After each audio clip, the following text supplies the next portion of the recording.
Jeg synes, det er super fedt at skrive sange og have sådan en proces sammen med eleverne, hvor vi starter med ingenting, og lige pludselig så har vi skrevet en sang, og så går vi i studiet med det, så indspiller vi og finder ud af, hvad der skal på, og hvordan det hele fungerer, når det bliver sat sammen. Og det går vi en højere enhed, det synes jeg er totalt optur.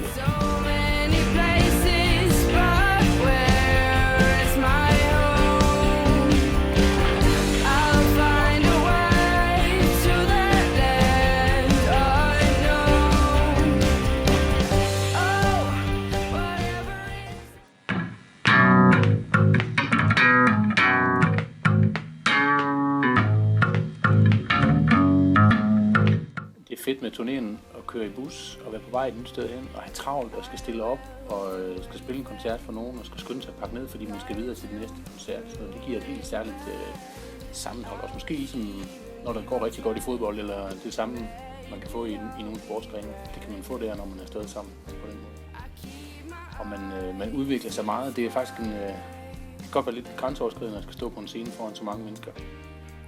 Men det udvikler man så meget, det er en stor oplevelse. Fedt bagefter, når man har gjort det.